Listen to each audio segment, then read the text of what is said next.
I have sent him home. Any regrets at all? No regrets. I knew that the field wasn't going to be ready. Yeah. This was an island without any football pitch. This is madness. Absolute madness. You're obviously very upset about it. I am. Like, had we all lost the plot? Mother-in-law had to intervene to bring us back together. During the rides to the airport, there was pretty much silence. I'm a senior player. I'm drained. I'm shattered. How do you think the young lads are? It's wrong, I think, to just paint it as... People look at them as role models. Mick, the simple man, and Roy, the genius. They're cowards. It's much more complex than that. I want to play for Ireland. It was our Roman drama, and he was our greatest warrior. It's quite possibly the worst preparation any country has ever had for a World Cup final.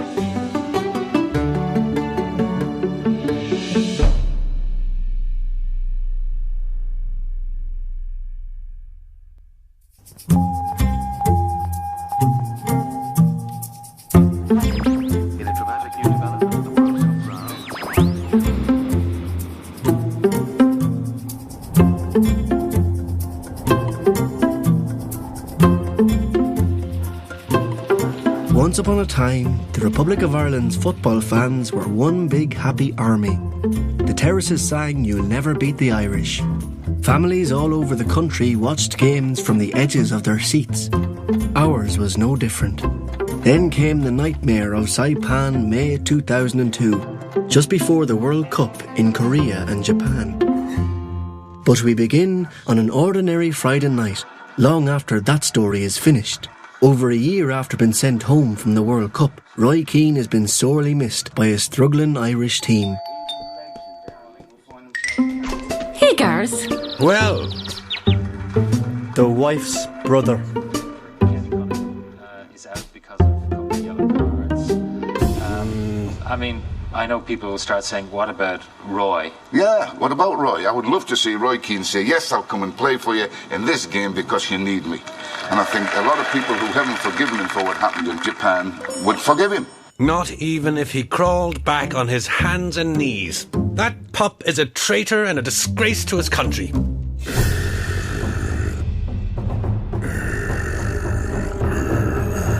Would you two ever just drop it? It's not like we don't know the whole story inside out already. The whole story? I wonder. If only football, like love, meant never having to say you're sorry, I wouldn't have this sorry old tale to tell.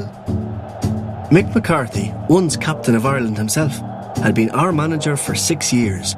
His gift was to motivate a squad of mostly fairly average players to play beyond themselves. In the process, he earned the love and respect of, well, most of them anyway.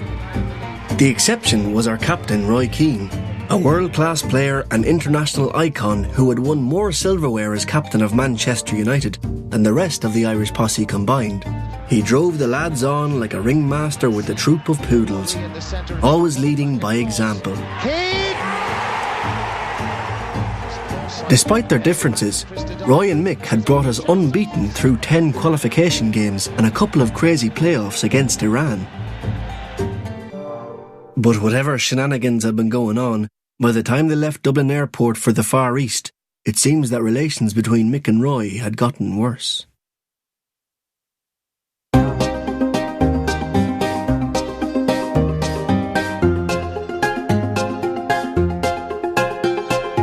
The Dublin Airport stuff, I think the fuse was lit at that time. Because look what was happening here. You had us all in together, we're on the one road.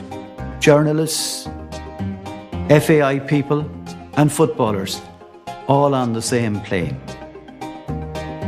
And you can see how sensitive boyos like Keane would say, we're expected to be the performing monkeys here. So I think from the time they left Dublin Airport and where they headed off on this package holiday to Saipan, a little bit of bonding on the way, and then we all go out and give it a lash, I reckon you could see that it was a disaster waiting to happen. This is where I think Mick made a mistake. He should have perhaps rang his captain up or met him face to face and said, look, this is our plan. But perhaps it mightn't be the best for you because you've had a long season. He had been exempt for various situations before. So why not now? Don't think Roy took too kindly to the fact that my paper, the Irish Sun, had sent out 2 men dressed as leprechauns. That didn't go down too well, and he had a row with, and had words with other journalists en route to Saipan. I think one in Amsterdam airport and one on the actual flight from Amsterdam to Tokyo. So I suppose it was setting the pattern for what was to follow. And so we were off. Destination Saipan, a little island with a dark past on the far side of the world. The American invasion during World War II had led to mass suicides among the population and even more American casualties than at Normandy.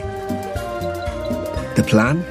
Before heading to Japan the following Friday for a week of serious pre-tournament training, to linger 6 days here and acclimatise. Well, for Saipan, you have to understand that soccer is not a big sport here.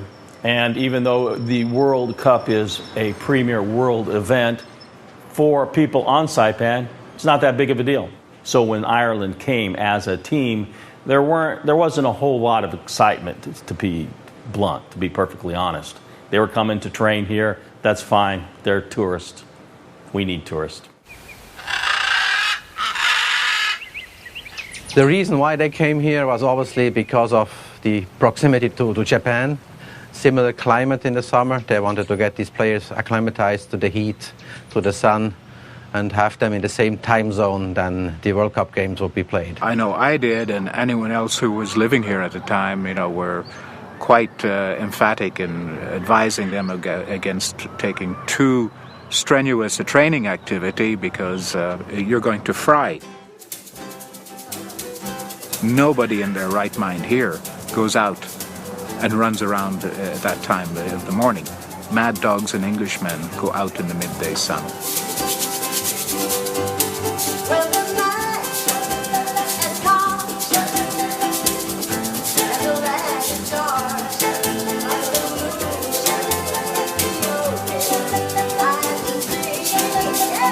When the team arrived here at the Hyatt Hotel, there was a local welcoming committee and with some leis, flowers to welcome the team.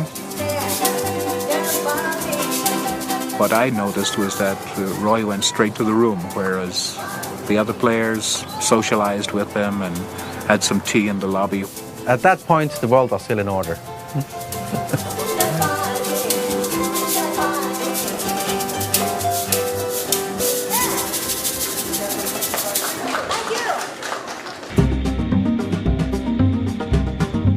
In late May 2002, our national airline and our fishing industry seemed headed for the toilet.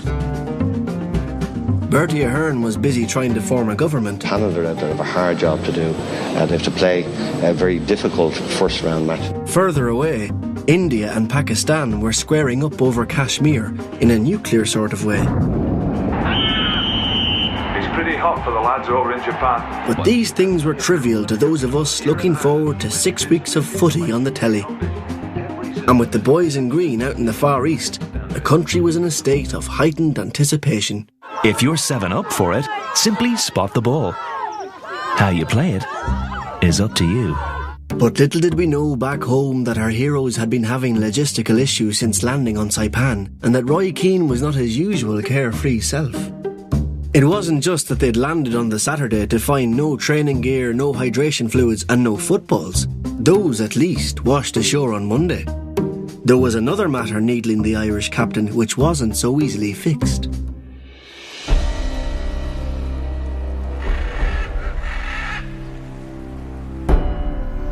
One of the issues they had when they came to select this island was they wanted to have obviously a decent training pitch. The local authorities assured them that they will build a state-of-the-art facility for them. It definitely was not exactly state-of-the-art.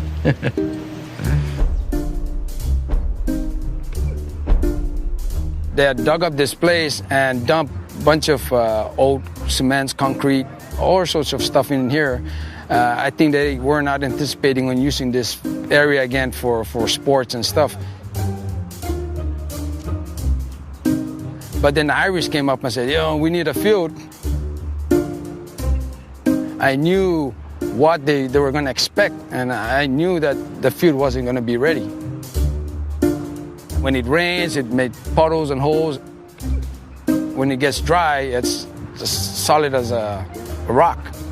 Back then, they also had some big holes that the ground would just sink down, so there were certain areas. Every day we'd have to check and cover it up, It had been specially prepared for the Irish team, but I wouldn't have liked to have seen it if it hadn't been specially prepared.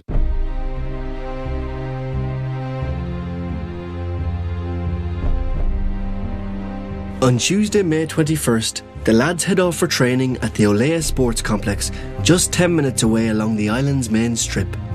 It's still morning, but the temperature is already starting to boil.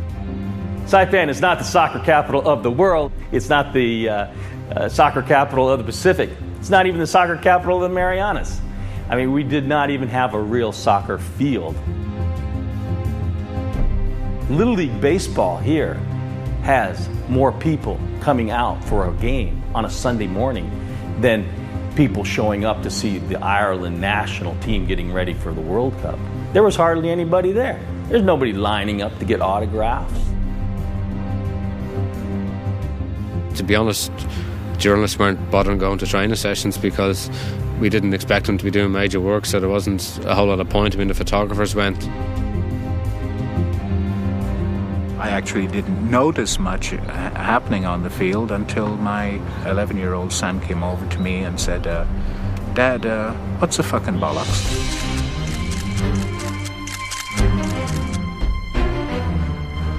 Obviously, I was a bit taken aback by it. I said, where did you hear that? And he said, Roy Keane just called one of those guys a fucking bollocks. So what was the rumpus? On the face of it, Roy blew a gasket when he saw the goalkeepers retiring early from training, just when the usual end-of-session match was about to kick off.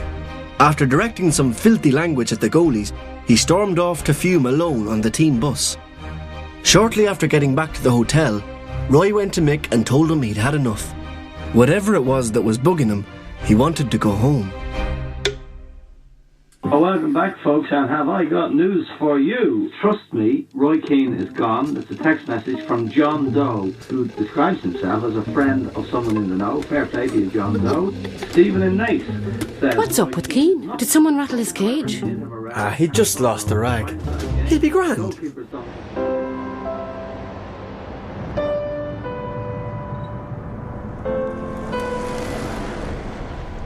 The time difference, it was extraordinary because we'd slept through the night that night, and it was the burning question that hopefully there'll be a change of that we wake up to something tomorrow different. Saipan is 9 hours ahead of Ireland, so as the squad lay down their heads that night, we have just woken up, and from here on, the fairy tale becomes a soap opera of 24-hour satellite ping pong. What is Roy Keane up to, threatening to walk out of the preparations for the World Cup and take himself home? Tony O'Donoghue is on the line from Saipan. Tony, good morning. Good morning, David. And it seems in the last few hours he decided to pack up and leave the squad, clearly shocked Mick McCarthy, and now he's decided to stay. And there was a sort of a relief, hoping, okay, this is great. At least somebody had seen a bit of sense. There was a bit of wisdom there. And hopefully now, let's go forward. So first he was, and then he wasn't going home. How come? Well, it seems he'd gone to Mick and said he wanted out before his blood had had a chance to cool. Mick had said, no. Roy said, yes. Mick said, I'd better call up Colin Healy, so. Roy said, fine. But then Roy went back to his room to a night of long sighs and phone calls from home, and the next morning told Mick that upon mature reflection, he thought he might hang around after all. With 5 minutes to go before the team sheets had to be finalised for FIFA, the Irish captain was back in the squad, and young Colin Healy was back to planning a holiday in Lanzarote with his girlfriend. He said to me afterwards that he had some personal problems as well that really needed to be sorted, and that he wanted to go home. But he's changed that decision. He's now here. And I think initially people were shocked. But they were given misinformation. The big lie was that Roy Keane was walking out on Ireland. That's not what happened. He did. He said he was going to do it. Then he's thought about it and decided to stay. You've criticised John for his article in the Herald tonight. It's a disgraceful attack on a great player. You say in this article that Mick McCarthy should have sent him home. I said if I were the manager, I would send him home. Yes, and I stand by that. Because Mick McCarthy is the manager of the team. Roy Keane. I was here at home when the Keane story broke. I was listening to The Last Word. I had become a Dunphy addict. But don't forget, Roy Keane is also a problem to Mick McCarthy. Because I had already been doing research, I had this idea that, well, I really should be recording this. I gathered all tapes, new tapes from anywhere in the house, anywhere I could find them. Gathered every machine I could, had them tuned in to different channels. I had the satellite dish, which was able to pick up certain radio channels, and I just had several tapes on the go at the same time. Roy Keane has carried this. Derek, is the way the media kind of hone in on this straight away. We have all problems in our lives, but we do not walk. That led to a whole outpouring of whether he should have, whether he shouldn't have. How would the team put all this behind them? How could he do something so cruel when all our hopes were pinned on it? A lot of people say, well, it's typical of Roy and Roy should really shut up, but I can't, especially if I'm captain of the team. We come over here, we travel halfway across the world, and the training pitch is a disgrace. And somebody's got to hold a hand up and say, it's like training on a car park. Bloody rock hard. We've had 1 or 2 injuries already and I expect a few more. Sometimes you can't really worry too much about other people, As I said, I've got to look after Roy Keane. And sometimes, of course, you do have to do what's best for other people. As I said, if it wasn't for my family probably, and obviously the millions of fans, I'm not saying for any other reason, I'd be at home now. But then there was a kind of a collective sigh of relief anyway. He's staying. They'll pull it together. We're off.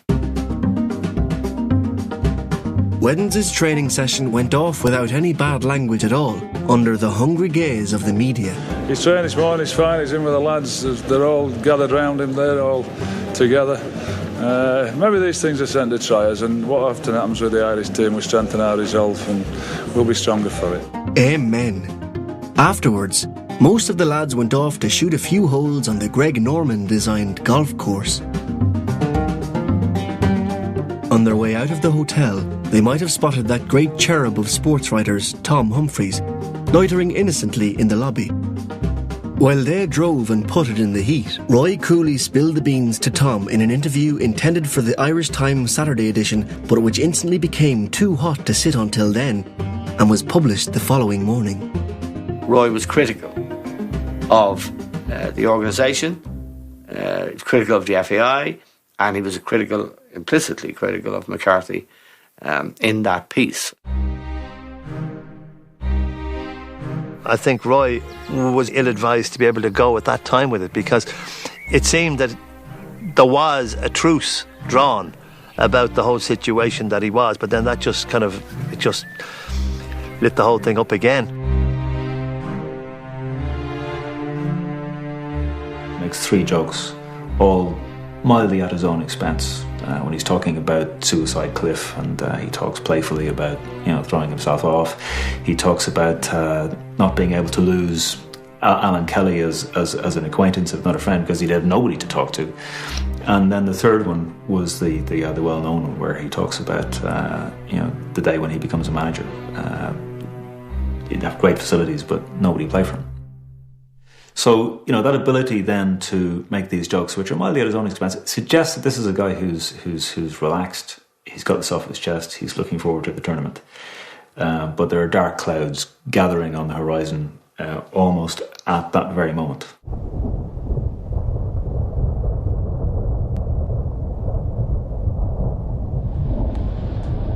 On Thursday morning, I read that interview and pray that Mick and the lads will never see it.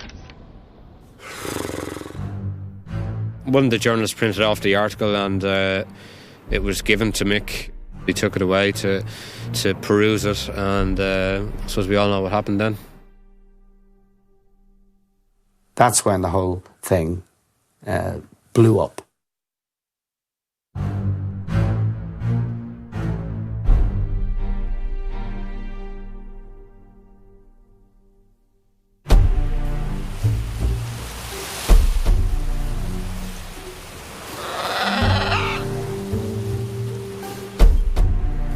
So that famous evening, I came back from dinner, parked my car over there in the car park, and as I walked into the lobby, I was told that there's a last-minute press conference over in the Chinese room, so I walked over there to find out what's going on.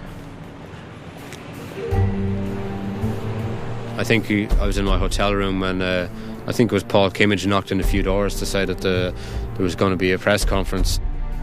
We were gathered in the hotel foyer. It wasn't quite clear what was happening. A couple of people, backroom staff, walking around looking a bit shocked. So as I came in our Chinese room, the team, or some of the team members and the press were assembled, and they were just about to start a press conference.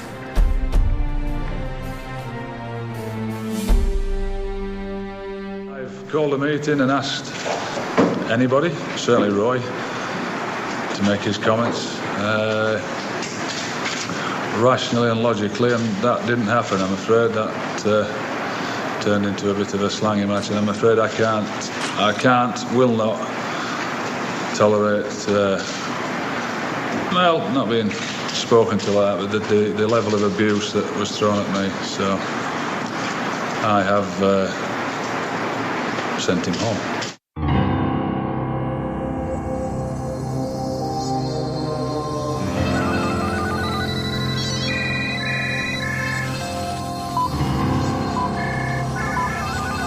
Good afternoon. The headlines this Thursday lunchtime. Preparations for Ireland's World Cup soccer campaign have been thrown into disarray after The captain, Roy Keane, was ordered home.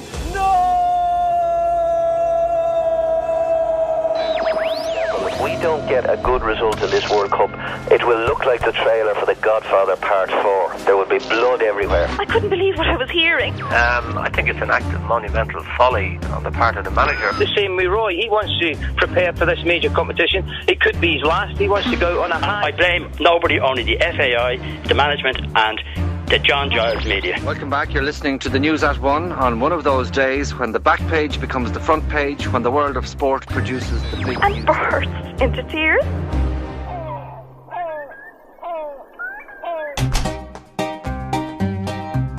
This morning, I have to get to the bottom of what exactly happened yesterday. All the papers say that Mick insisted at lunchtime that Tuesday's bust-up was history, but each rag has its own version of subsequent events. It seems that news of Roy's interview in yesterday's Irish Times began to rumble through in the afternoon. Mick somehow got a hold of a printout of it.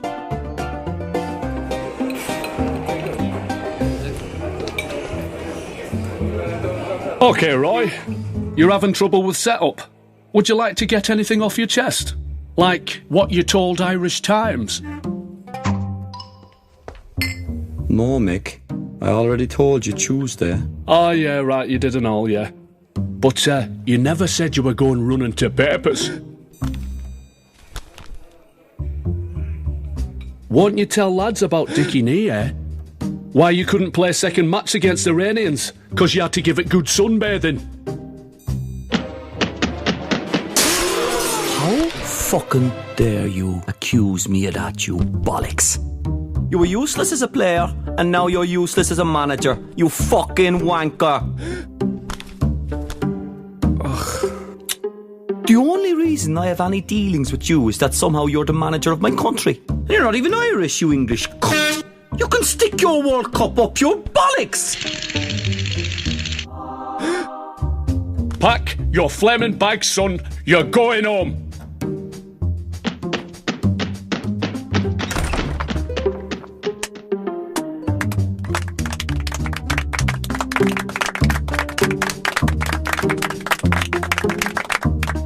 That was just after 8:30.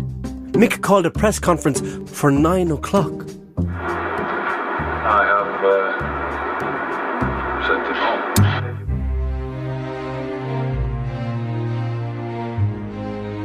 At the core of all of this is a staged team meeting, at which the Irish Times piece with Tom Humphries is flourished, is brandished, and McCarthy attempts to demean his captain in the most disgusting and disgraceful terms. He accuses him of faking an injury. Now, that was a completely outrageous and provocative thing to do.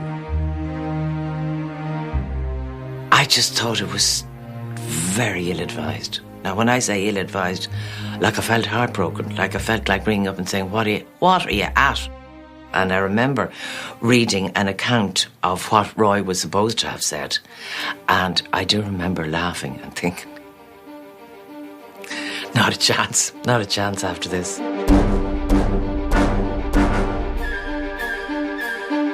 I've never witnessed anything like that in my life. And you know, there is a line, you can't cross it, and unfortunately Roy has crossed it. All those hardened professional footballers, all shocked to the core by something Roy Keane had said to Mick McCarthy. I don't believe that for a second. He couldn't possibly have said something that would have shocked them so much that they couldn't talk about it. That was nonsense. As the hours went on, little bits of what had been said came out. It did seem fairly certain that the one thing that had set Roy off was this accusation of feigning injury. The specific thing was in relation to the play-off against Iran. The previous November, after we'd won the first leg of the qualification playoff in Dublin against Iran 2-0, Roy had hobbled off to France for treatment on his knee and missed the return game. In Tehran the following week, we lost 1-0 but scraped through anyway, and in the national euphoria that followed, Roy's absence seemed forgiven and forgotten. Until now. If ever there's an occasion that Roy Keane is needed for Ireland, it was Tehran. There's 100,000 people there. This was as tough as it gets.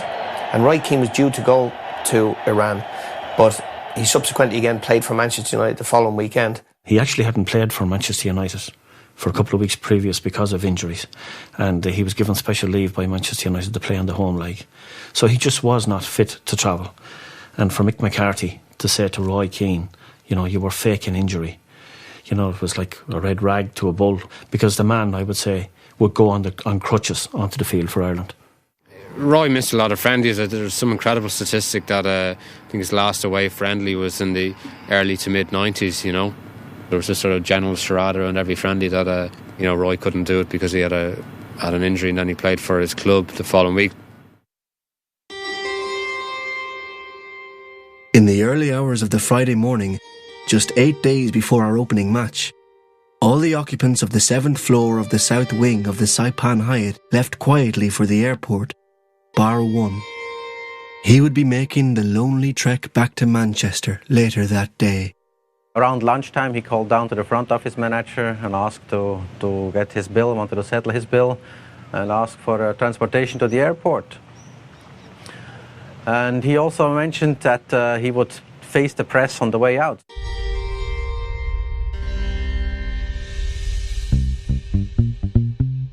Must have been roughly somewhere down this corridor where Roy decided that he does not want to see the press.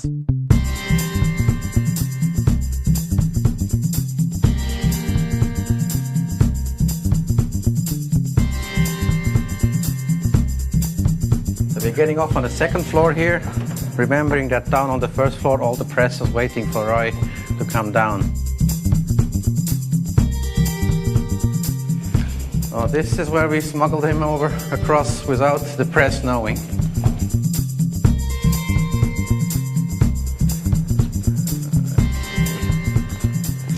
So that's where I was waiting with the car. Roy jumped in and we drove off to the airport.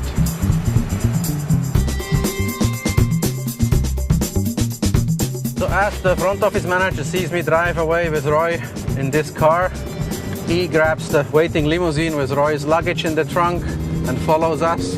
Unfortunately, he doesn't give us a lot of a head start. So immediately the press realizes that there is something amiss. They grab a taxi and they follow us to the airport.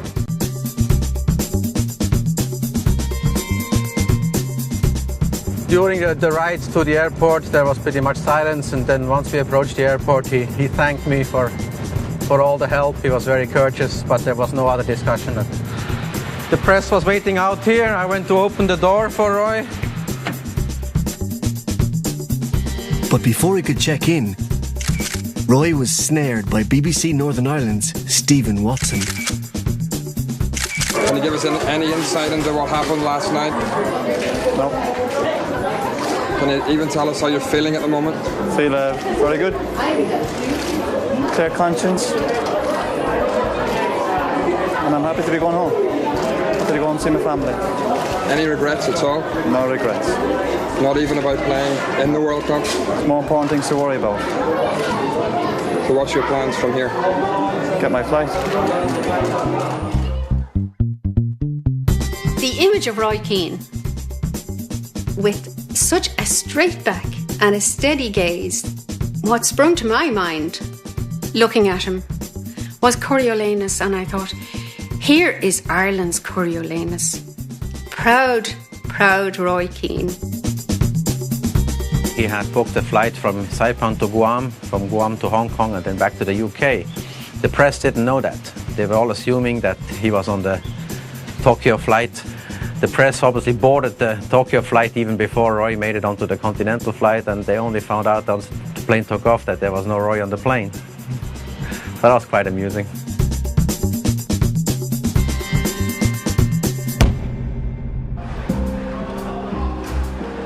As the rest of the lads touched down at their new state-of-the-art headquarters in Izumo, Japan, Roy was in mid-air over the frozen wastes of Siberia.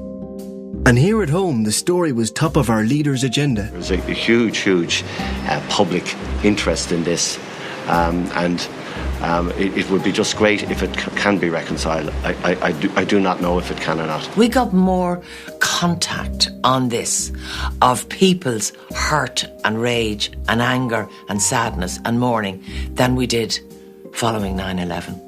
I mean, can you believe that? And I wondered if we maybe all hadn't lost our sense of priorities just a little bit. And close to tears all day. Yeah, every time I heard it, I was on the radio, but I couldn't believe what was happening. Not before my eyes, but what I was listening to what was happening. And it was so sad because, I've been looking forward to this since the last time we were in the World Cup. I'm not going. Thank you, Marcella. Good morning to you. Hi, good morning, Jerry. I just think it's very sad, really. You're obviously very upset about it. I am. While the nation mourns the loss of our star player, our football gurus are bickering like starlings over the airwaves. I must say this to you, Ed. Since we've been discussing this case for the last 2 or 3 days, you have not seen one little thing wrong with Roy Keane whatsoever. You haven't. Everybody's been wrong in the Roy Keane situation. You are defending. But you don't see if anybody's listening to you, you think Roy Keane has been a total pro, been brilliant, and Mick McCarthy's picked on him, or somebody else has picked on him. That's the way it's coming. Well, that's the way it's coming across to me. Yeah, that's the way it's coming across to me as well. But that's okay. Well, I think I could. On the 24th, the Friday, Jerry Ryan's guest was Eamon Dunphy. So here we have Dunphy moving from his own programme onto another. And they had this fascinating conversation. Well, Eamon, you've put yourself once again into the firing line yourself. Do you know what I smell, Eamon? I smell amateur riflemen lining up to shoot the finest buck male in the herd. Yeah, you're absolutely right, Jerry. There are two things going on here. First of all, there's a certain kind of fantasy around, what masculinity is. And the metaphor of powerful animals is one that is used to kind of try and give a literal embodiment to ideas about masculinity. But it's all to do with kind of, animal strength, power. Let's kick the fairies out of the bedroom here now and put some flesh on the bones here, because people think this is a sodality meeting. Guys, when you're playing soccer at this level, it's not. He called his manager a fucking wanker. He said, you're a crap person, you're a crap coach. That's not spectacularly unusual. Sure it's not, to hear that kind of language? Not at all. I mean, it happens, especially in all-male environment like a soccer camp. I mean, guys have rows. But the second thing that's going on is that when these two guys are talking in these terms, these kind of fantasy terms about Keane, they're also performing a particular kind of masculine identity themselves by aligning themselves with one model of masculinity and heightening that by dismissing the other players as wagons, you know. and here we have this great man. He's a lovely family, lovely wife, looks after his parents. He's all his qualities, doesn't like the bullshit around soccer and all of that. Perfect human being. That evening on the Late Late Show, Jack Charlton offers a more down-to-earth response to Roy's antics. Not sending him home, I would have got a hold of him and thrown him out the door.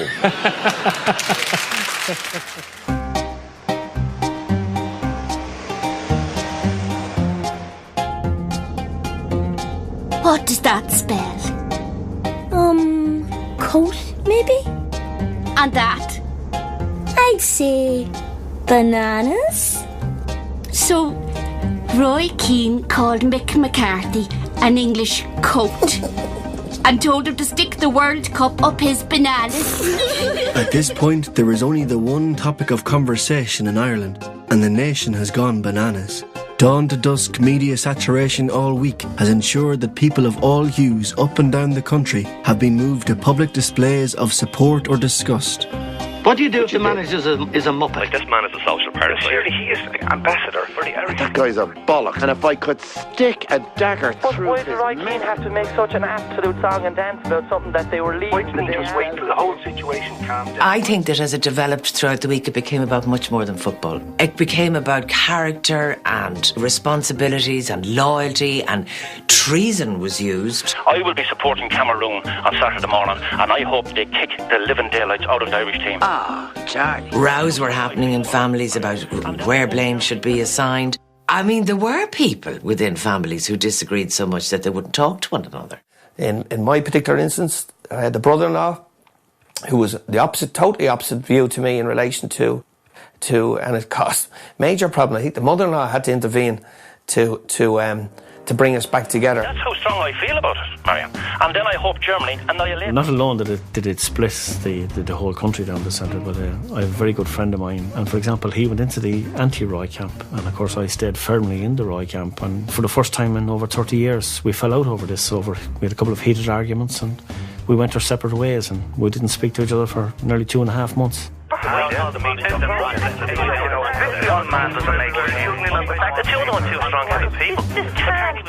The guy at the bottom of the road now, all we do now even to this day is nod to one another because we went at it. It was unbelievable. This was a residence dinner dance, and the girls just stood back and just looked at one another, shaking their heads. It was, as Gwen said, it was probably the worst dinner dance she ever attended, and we haven't gone to one since. There was civil war in your house, I understand, last week. Still civil war. Oh, there is still civil war. Yeah. It was like civil war, but you have to say civil war, but this time with a smile on your face, you know, because at the risk of getting shot, it ultimately was only about football. Like, nobody lost their lives. These are trying days for those of you who are not interested in soccer. My apologies to you. No one quite knew what hadn't happened. And then even if they knew, everyone had a strong opinion, strong feelings about it. Women phoning in, he's a traitor, for example. I'm trying to stay calm, but the red mist sometimes descends, and once that happens... We played football on a Thursday night, and words were exchanged in the dressing room. And the match that we've always had traditionally that kicks off at 9 didn't kick off at all that particular evening. We'd one individual who just up and left.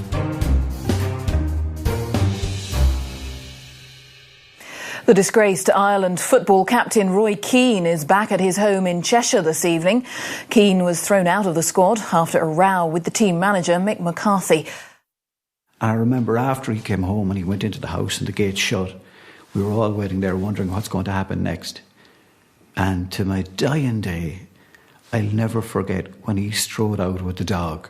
It was wow. Can we have a word with you? What's the name of the dog, right? What do you call the dog? That was Keane at his most defiant. That was Keane making his statement that I might be in the middle of a media scrum, the whole bloody place might be talking about me, but this is who I am, regardless. Mr. Keane, how does it feel to be back home? Are you tired after the journey? Will you be commenting on any of the allegations in the Sunday newspapers tomorrow? Do you have any regrets at all at what's happened? And then everybody was kind of saying, is there any way anybody could persuade Roy to go back? And there were people thinking of all sorts of people that might be able to persuade Roy. Would the Taoiseach try? Would the President try? Was there anybody out there of sound mind and sane mind that could somehow or another persuade him to go back and persuade these two men to put their personal differences behind them and to get on with doing what they went out to do for the country? I've spoken to an impeccable source on the Roy Keane side. Tommy Gorman has been beavering away all weekend at Roy's agent Michael Kennedy, looking for a big interview. I was aware that, the likes of Martin Bashir with money were around the place. That had happened before. The best thing we had going for us, I suppose our trump card, was we were RTE. We get a very, very big audience. The other way I got lucky was Eamon Dunphy was in my court. Well, I thought it wise for Roy to do the interview, and I told Michael Kennedy that. Let people see Roy Keane on television, and that will be powerfully in his favour, because he's articulate, he's intelligent, he's a sympathetic figure. He's not this sort of raging psychopath that it's easy to caricature in a newspaper. Dad! Quick! Roy's on the telly! Give RTE his version of events. He's obviously still an angry and hurt man. Justified in questioning my loyalty to my country. Is this now? Shh! People said I question Mick not being Irish, which is nonsense. Nonsense. This is boring. Quiet! I remember preparing for that interview very well and making sure phones were off, no knocks at doors, tea to the ready, and I was just absolutely mesmerised by it. Couldn't find anywhere or any way of getting the interview up live on the web, so we resorted to I rang home and I had my mother holding up the phone to the TV while about 20 journalists were gathered around my mobile phone trying to listen to the interview. Actually, I didn't even sit down for it. I didn't even sit in Michael's seat here. I stood in the kitchen and watched the telly in the kitchen, and I can still see him in the green top, the white T-shirt coming out over it. What about all the little kids in Ireland who have you as a role model, who love you, who would love to see you back in the World Cup? Is he back in Japan? Shh, Tom, please. I thought it touching how much it meant to Tommy. I have to say that came over to me very, very strongly. And it's about his attempt to persuade him and to say, like, for the children's sake, would you not reconsider? But if the other parties in this come to you, the FAI, Mick McCarthy, a proud man, the players, if they come to you and say, for the good of the country, we want to find a solution to this. We'd like you to be playing for Ireland. Are you willing to meet them halfway? Come on. I want to play for Ireland. He's a crybaby. Out! We'll have to see. Possibly, yes. Is he going back? Don't know. Maybe. It is broadcast in full before the 9 o'clock news and overruns. When it ends, we scratch our heads and wonder, was that an apology? If I felt for one second, I was a little bit out of order, I'd apologise and I'd go back and I'd love to play in the World Cup. But I'm 100% right. If nothing else, it caused a whole nation to hold its collective breath. Tommy Gorman musters this extraordinarily rhetorical style. He says, aren't wrongs all relative things? As opposed to, are all wrongs relative things? The aren't suggests that there's only one way of responding to that question. What about the sense of wrong to those poor people who save their money, who follow Ireland, who love you, who want to teach your kids. Yes, you're right, he is a hero. We have the repetition of who. What about then is repeated again? What about the sense of confusion they feel? This bombardment of variations on the same question where different parts of the nation, particularly the children, are invoked is very difficult to respond to in an aggressively defensive way. I felt when you opened out Roy Keane that he wasn't digging in, that if there was a space there that was offered to him, and that if people reacted in a certain way, that this thing could be turned around.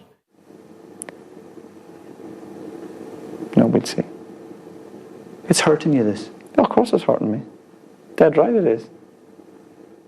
And then ultimately he makes this statement. I want to play for Ireland. Yes, with 5 days to go before the Cameroon match, Roy has stated clearly that he wants to play.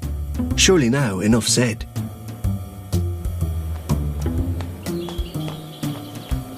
Tuesday the 28th, the day of three halves. Coming home from work this morning, I'm dead anxious to hear the reaction from Izumo to Roy's TV interview. I'm Cathal McCulley in Dublin, and this is Des Cathal in Izumo, Japan, where the dramatic news is the Irish players have said they do not want Roy Keane to join them. The news headline. I go to bed and miss the most farcical morning of the whole business. The press managed to doorstep Mick early that morning, and he seemed to offer some kind of an olive branch, with the line sure to please team sponsors Aircom. The call needs to come, doesn't it? There's no chance of you ringing. But just a short while later, FAI press officer Brendan McKenna convened his own impromptu conference for the assembled press. And this is from the players. This is the players' statement. It reads, regrettably, the manner of Roy's behaviour prior to his departure from Saipan and the comments attributed to him since have left the staff and players in no doubt that the interests of the squad are best served without Roy's presence. After going to such lengths to underline his authority, Mick seems now to have abdicated power of squad selection to a smattering of senior players. The press, predictably, switch into overdrive. Who's running the show out there? The players? This player's statement this morning was an incredible development because just as the door opened for Roy to come back, the players have slammed it shut in his face. Niall Quinn is just going into the press conference now. We weren't expecting him, but as a senior pro, it's very interesting that he should be here for this press conference. Niall Quinn is speaking on behalf of the players in response to the statement that was issued on their behalf, and he's close to tears. He's hugely... Unfortunately, the statement was released to you today very early for a reason we don't know how yet, when, why. That it came out way too soon. It was to follow Mick's press conference, and it would sit far easier after Mick's press conference than it does now. Mick was not pleased when he read the transcript of Roy's TV interview. The plan, or so the players thought, was that Mick would give a press conference saying that Roy could stay at home and that was final. Then their statement would be released after that to back him up. At 10:30, Mick called a meeting. In that meeting, of which Mick will speak in greater detail about later, Mick effectively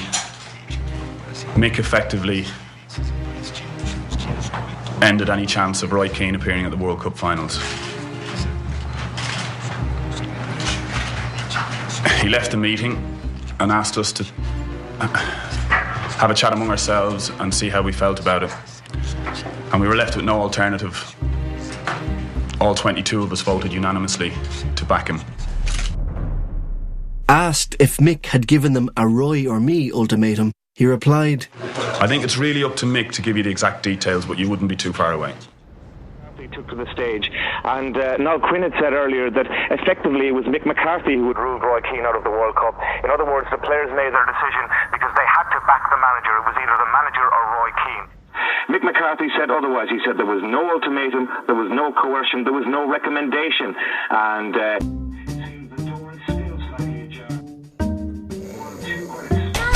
Wake up! Mick says Roy can't come back. It's on the news!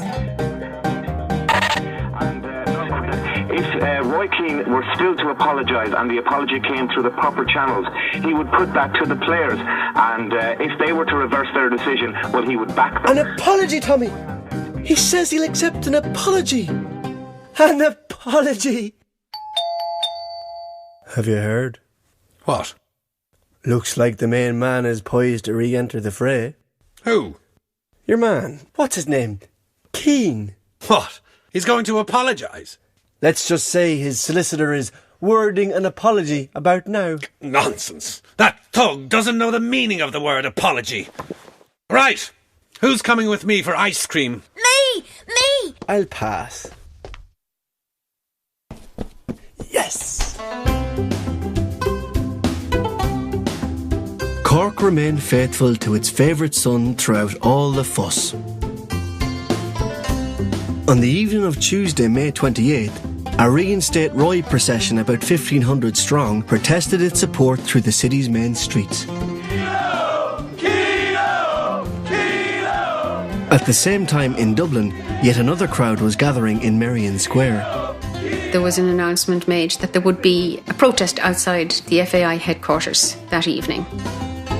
And I decided I would have to stay overnight away from home if I did go. We seemed to congregate to begin with in twos and threes. And when I turned around, there seemed to be hundreds. It was actually exhilarating. It reminded me of one of those crowd scenes in a Fellini film. There was a young guard on red alert standing here. A girl arrived. She put her hand in her pocket and she lobbed an egg. Splat! Right on the bottom pane. The young guard ran down and grabbed her. The RTE cameraman and news reporter had been going around for an hour or more interviewing individuals.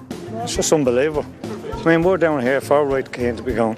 I mean, he got us to the World Cup. Those people really and truly felt it. Felt it in the core of their being that Roy Keane wasn't playing in the World Cup. And then she asked, in a rather loud, high voice, should Roy Keane apologise? And I instinctively used the same tone. No, definitely not. He's nothing to apologise for. Almost immediately after the should Roy Keane apologise question, the RTE crew got word that Roy Keane had released a press release. Dad, Roy's not going back. What? How do you know? It was on the news in the car.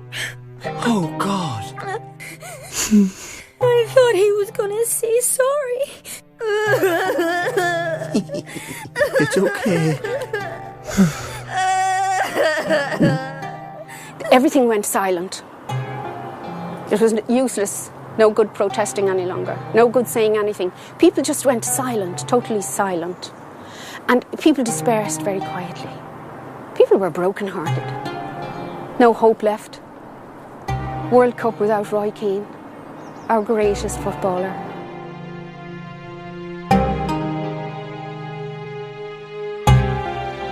In this unfortunate matter, I do not consider that the best interests of Irish football will be served. By my returning to the World Cup, the damage has been done.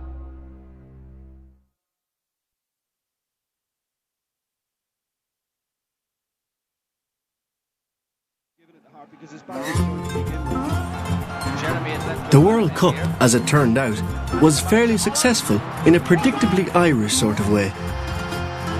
We played 4 matches, and 3 of those produced our favourite result. Here's Roy Keane! Yes! 1-1. Against Shea Given. We got knocked out in the second round by Spain after penalties, but by then it seemed a good enough showing for the folks at home, considering all that had happened. Or at least, to most of them.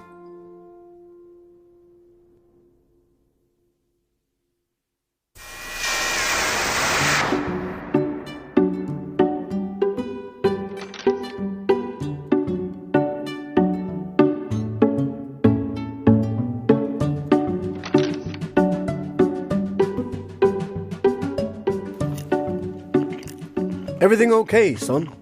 Yup. Grand. You're not still bothered about Roy? Roy? Oh, your man, Roy Keane. Yes, Roy Keane. Nah. Good man. Because, you know, if you ever want to talk... I'm grand. What about you, Dad? Me? Grand? Sure. Well, still a bit depressed about the whole thing. Depressed? That means sad. Oh, right. I mean, if McCarthy had handled it better, if he hadn't called a team meeting at all, if he just sorted it out between the two of them, and if Roy could have just put his head down and soldiered on. It'll be grand. Thanks. And if you ever fancy a chat, you know where I am. Thanks.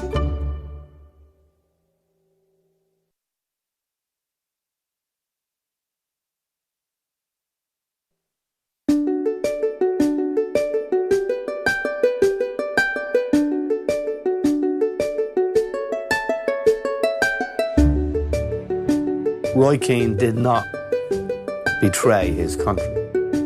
He was actually asked to leave. Both were wrong for what they did.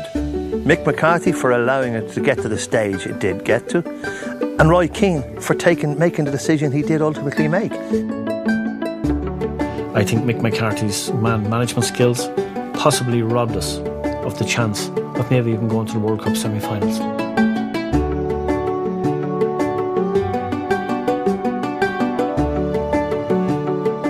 I think he deprived us of possibly winning a World Cup.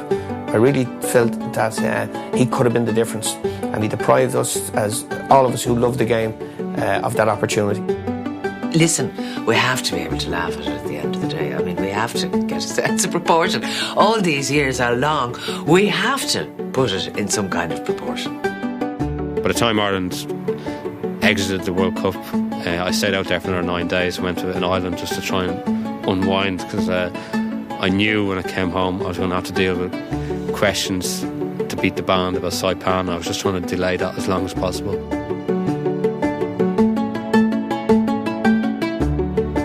What a waste. What an absolute waste.